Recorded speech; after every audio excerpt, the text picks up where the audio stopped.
আল্লাহ সর্বপ্রথম কি সৃষ্টি করেছিলেন আর কোথায় বা তিনি তার আরশকে স্থাপন করেছিলেন? আসুন আজ আমরা পবিত্র কোরআন ও হাদিসের আলোকে সৃষ্টির সেই প্রথম অধ্যায়ে ফিরে যাই। আমাদের প্রিয় নবী হযরত মুহাম্মদ সাল্লাল্লাহু আলাইহি ওয়াসাল্লাম বলেছেন, আল্লাহ সর্বপ্রথম যা সৃষ্টি করেছেন তা হলো কলম। এই কলম কোনো সাধারণ কলম নয়, এর দৈর্ঘ্য আসমান ও জমিনের মধ্যবর্তী দূরত্বের সমান। কলমকে সৃষ্টি করার পর আল্লাহ তাকে আদেশ করলেন, লেখো। কলম আল্লাহর আরশের সামনে দাঁড়িয়ে অত্যন্ত বিনয়ের সাথে জিজ্ঞেস করল, হে আমার রব, আমি কি লিখব? আল্লাহ বললেন, লা ইলাহা ইল্লাল্লাহ, আল্লাহ ছাড়া কোনো উপাস্য নেই, এই কালিমাটি লেখো। তখন কলম আল্লাহর একত্ববাদের এই মহান বাণীটি লিখতে শুরু করল। বর্ণনায় এসেছে, কলম 1000 বছর ধরে শুধু এই কালিমাটিই লিখতে থাকলো। 1000 বছর পর আল্লাহ আবার কলমকে বললেন, লেখো। কলম আবার জিজ্ঞেস করলো, হে আমার রব, আমি আর কি লিখব? আল্লাহ বললেন, লেখো, মুহাম্মাদুর রাসূলুল্লাহ, মুহাম্মদ আল্লাহর রাসূল, এই নামটি লেখো। কলম যখন এই নামটি লিখল তখন সে অবাক হয়ে জিজ্ঞেস করলো, হে আমার রব, এই মুহাম্মদ কে, যার নাম আপনি আপনার নামের সাথে যুক্ত করেছেন? আল্লাহ উত্তর দিলেন, হে কলম, আদব রক্ষা করো, ইনি হলেন আমার হাবিব। যদি আমি তাকে সৃষ্টি না করতাম তবে আমি তোমাকে সৃষ্টি করতাম না। আমি আসমান, জমিন, আরশ, কুরসি কিছুই সৃষ্টি করতাম না। এই কথোপকথনের পর আল্লাহ কলমকে আবার নির্দেশ দিলেন, লেখো। কলম জিজ্ঞেস করলো, হে আল্লাহ, আমি এখন কি লিখব? আল্লাহ বললেন, লেখো, কিয়ামত পর্যন্ত যা কিছু ঘটবে সব কিছু লিখে রাখো। সেই মুহূর্তে আল্লাহর হুকুমে কলম লাউহে মাহফুজ নামক এক সংরক্ষিত ফলকে মহাবিশ্বের শুরু থেকে শেষ পর্যন্ত প্রতিটি অণুপরমাণুর ভাগ্য, প্রতিটি সৃষ্টির নিয়তি, কে কখন জন্মাবে, কে কখন মারা যাবে, কার রিজিক কতটুকু হবে, কে জান্নাতে যাবে আর কে জাহান্নামে, সব কিছু লিখে ফেলল।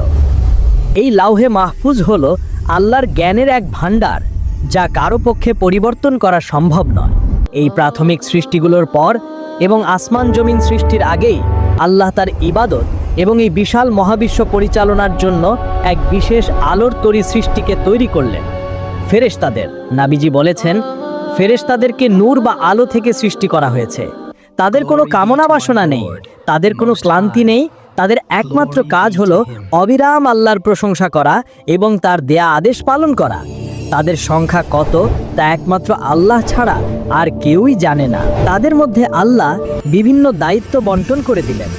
আল্লাহ সর্বপ্রথম 8 জন বিশেষ এবং অত্যন্ত শক্তিশালী ফেরেশতা সৃষ্টি করেন, যারা তার মহান আরশকে বহন করার দায়িত্বে নিযুক্ত। তাদের এক কানের লতি থেকে কাঁধ পর্যন্ত দূরত্ব হলো 700 বছরের পথে।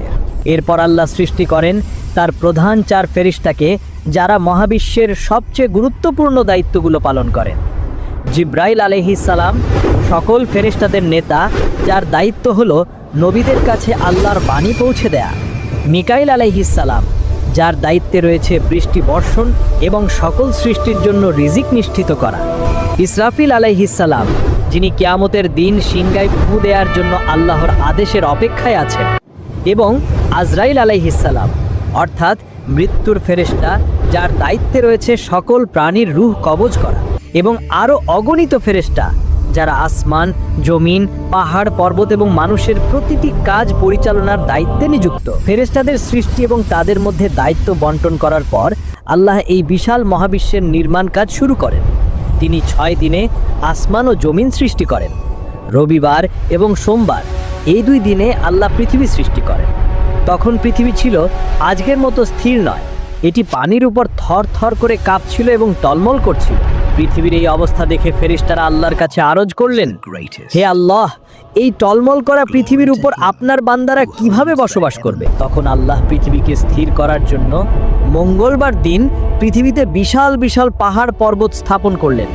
এই পাহাড়গুলো পেরেকের মতো কাজ করে পৃথিবীকে মাটির গভীরে গেঁথে ফেলে এবং এর কাঁপুনি বন্ধ করে। পাহাড় সৃষ্টির পর বুধবার দিন আল্লাহ পৃথিবীতে গাছপালা, নদী নালা এবং সকল প্রকার উদ্ভিদ ও প্রাণীর জন্য রিজিকের ব্যবস্থা করেন। এরপর বৃহস্পতিবার এবং শুক্রবার, এই শেষ 2 দিনে আল্লাহ আসমানের দিকে মনোনিবেশ করেন, যা ছিল ধোঁয়ার মতো। তিনি সেই ধোঁয়া থেকে 2 দিনের 7টি আসমান তৈরি করেন এবং পৃথিবীর সবচেয়ে কাছের আকাশকে চন্দ্র, সূর্য এবং কোটি কোটি নক্ষত্র দিয়ে সাজিয়ে দেন। এভাবেই তৈরি হলো আমাদের এই বিশাল মহাবিশ্ব, এক নিখুঁত এবং সুশৃঙ্খল জগৎ যা পরিচালনার জন্য রয়েছেন অগণিত ফেরেশতা। আসমান ও জমিন সৃষ্টির পর এবং মানুষ সৃষ্টির বহু আগে আল্লাহ পৃথিবীতে বসবাসের জন্য এক নতুন এবং বিস্ময়কর সৃষ্টিকে তৈরি করলেন। তারা হলো জিন। জিনরা ছিল এক অদৃশ্য জাতি। তারা মানুষের মতো পানাহার করত, তাদের মধ্যে বিয়ে শাদী হতো, সন্তান সন্ততি জন্ম নিত এবং তাদেরও মৃত্যু হতো। আল্লাহ জিনদেরকেও ভালো মন্দ বোঝার এবং যে কোনো একটি পথ বেছে নেওয়ার স্বাধীনতা দিয়েছিলেন। তাদেরকে পৃথিবীতে আল্লাহর ইবাদত করার জন্য পাঠানো হয়েছিল। হাজার হাজার বছর ধরে জিনরা পৃথিবীতে বসবাস করতে লাগলো, কিন্তু সময়ের সাথে সাথে তারা তাদের মূল উদ্দেশ্য ভুলে গেল। তারা আল্লাহর হুকুম অমান্য করতে শুরু করলো এবং একে অপরের উপর জুলুম অত্যাচার করতে লাগলো। তাদের মধ্যে হিংসা, অহংকার এবং ক্ষমতার লোভ এতটাই বেড়ে গেল যে তারা একে অপরের সাথে ভয়ঙ্কর যুদ্ধে এবং রক্তারক্তিতে লিপ্ত হলো। তাদের পাপে পৃথিবী এক ভয়ঙ্কর অশান্তির জায়গায় পরিণত হলো। তাদের এই সীমা লঙ্ঘন দেখে আল্লাহ অত্যন্ত অসন্তুষ্ট হলেন।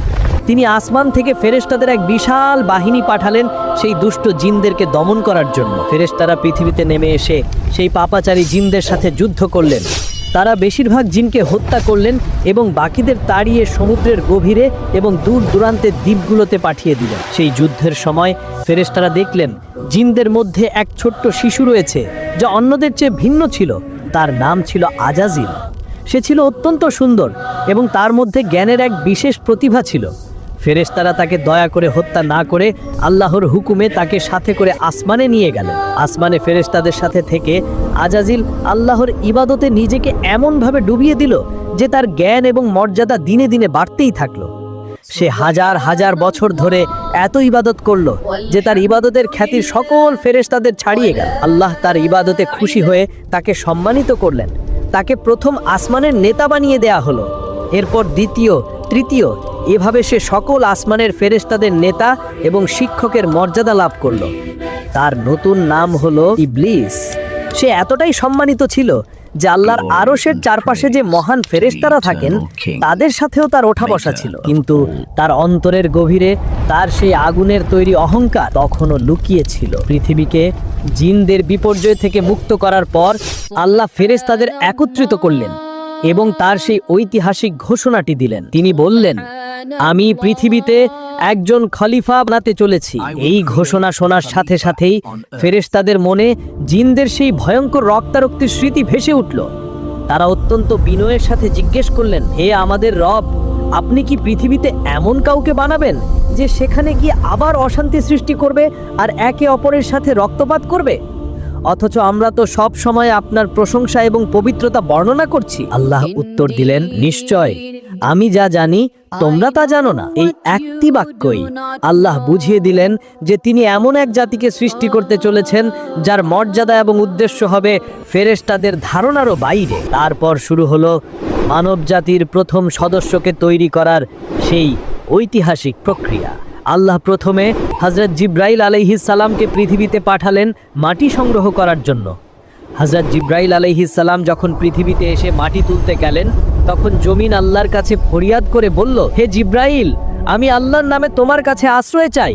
তুমি আমার শরীর থেকে মাটি নিও না, যা দিয়ে এমন এক জাতি তৈরি হবে যা হয়তো পৃথিবীতে গিয়ে আল্লাহর অবাধ্য হবে এবং জাহান্নামের আগুনে জ্বলবে। জমিনের এই হাকতি শুনে হযরত জিব্রাইল আলাইহিস সালামের মনে মায়া হলো এবং তিনিও খালি হাতে আল্লাহর কাছে ফিরে গেলেন।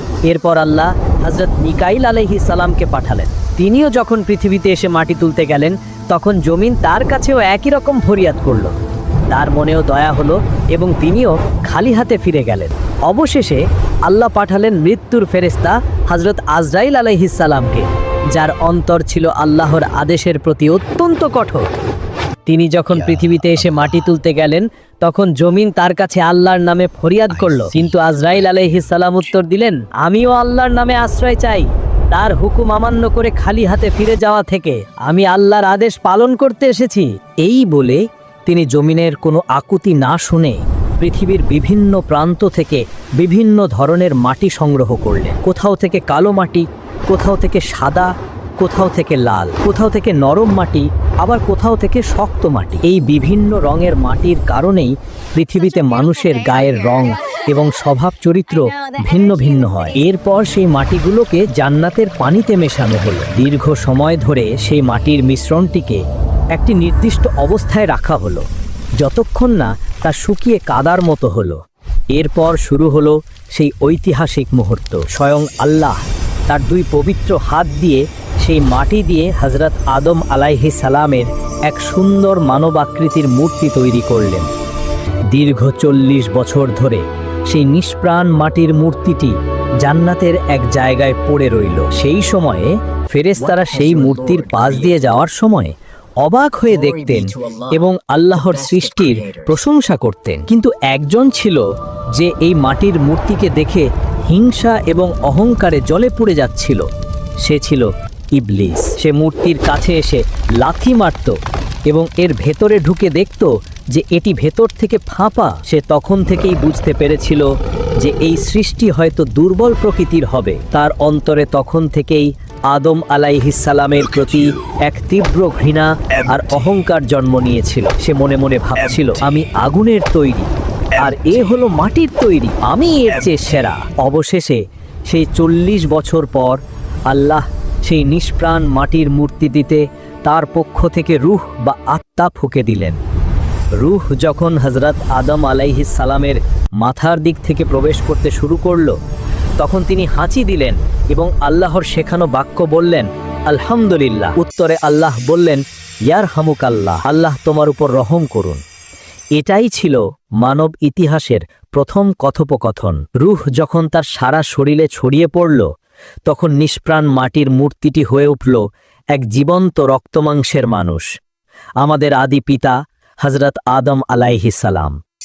আল্লাহ আদম আলাইহিস সালামকে সকল বস্তুর নাম এবং জ্ঞান শিখিয়ে দিলেন, যা তিনি ফেরেশতাদেরও শেখাননি। এরপর তিনি ফেরেশতাদের সামনে সেই বস্তুগুলো পেশ করে বললেন, যদি তোমরা তোমাদের কথায় সত্যবাদী হও তবে আমাকে এই বস্তুগুলোর নাম বলো। ফেরেশতারা অত্যন্ত বিনয়ের সাথে উত্তর দিলেন, হে আল্লাহ, আপনি পবিত্র, আপনি আমাদের যা শিখিয়েছেন তার বাইরে আমাদের কোনো জ্ঞান নেই। নিশ্চয়ই আপনি সর্বজ্ঞানী, সর্বশ্রেষ্ঠ প্রজ্ঞাময়। তখন আল্লাহ আদম আলাইহিস সালামকে বললেন, হে আদম, তুমি তাদের এই বস্তুগুলোর নাম বলে দাও।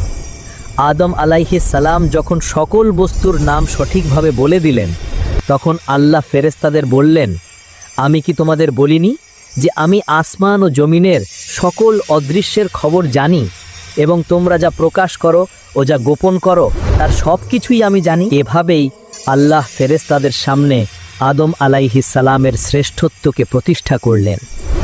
এরপর তিনি তার আরশের সামনে উপস্থিত সকল ফেরেশতা এবং জিনদের নেতা ইবলিসকে একত্রিত করলেন এবং এক চূড়ান্ত নির্দেশ দিলেন, তোমরা আদমকে সেজদা করো। আল্লাহর নির্দেশ পাওয়া মাত্রই সকল ফেরেশতা বিন্দু পরিমাণ দ্বিধা না করে সাথে সাথে সেজদায় লুটিয়ে পড়লেন, একজন ছাড়া, সে ছিল ইবলিস। আল্লাহ, যিনি সবকিছুই জানেন, তিনি ইবলিসকে তার ভুলের গভীরতা বোঝানোর জন্য জিজ্ঞেস করলেন, হে ইবলিস, আমি যখন তোমাকে নির্দেশ দিলাম তখন কোন জিনিস তোমাকে সেজদা করতে বাধা দিল? তখন ইবলিস তার অন্তরের সমস্ত ঘৃণা আর অহংকারকে প্রকাশ করে উত্তর দিল, আমি তার চেয়ে সেরা। আমি আগুনের তৈরি সৃষ্টি হয়ে কেন মাটির তৈরি সৃষ্টিকে সেজদা করব? এই একটা বাক্যই ছিল তার ধ্বংসের কারণ। তার অহংকার তাকে আল্লাহর হুকুম অমান্য করতে বাধ্য করল। আল্লাহর ক্রোধ জ্বলে উঠল। তিনি বললেন, বেরিয়ে যা এখান থেকে, তুই হলি বিতাড়িত এবং অভিশপ্ত, তোর উপর আমার লানাত থাকবে কিয়ামত পর্যন্ত। হাজার হাজার বছর ধরে আল্লাহর ইবাদত করে যে ইবলিস সর্বোচ্চ মর্যাদা পেয়েছিল, সে এক মুহূর্তের অহংকারের কারণে চিরদিনের জন্য অভিশপ্ত হয়ে গেল। তখন তার অন্তরে অনুশোচনার বদলে জন্ম নিল মানবজাতির প্রতি এক তীব্র প্রতিশোধের আগুন। সে আল্লাহর কাছে একটি সুযোগ চাইল। সে বলল, হে আমার রব, তাহলে আমাকে কিয়ামত পর্যন্ত বেঁচে থাকার সুযোগ দিন। আল্লাহ বললেন, তোকে সেই সুযোগ দেওয়া হলো। সুযোগ পাওয়ার পর সে আল্লাহকে চ্যালেঞ্জ করে তার চূড়ান্ত এবং ভয়ঙ্কর শপথটি ঘোষণা করল। সে বলল, আমি শপথ করছি যে আদমের কারণে আমি আজ পথভ্রষ্ট এবং অভিশপ্ত হলাম।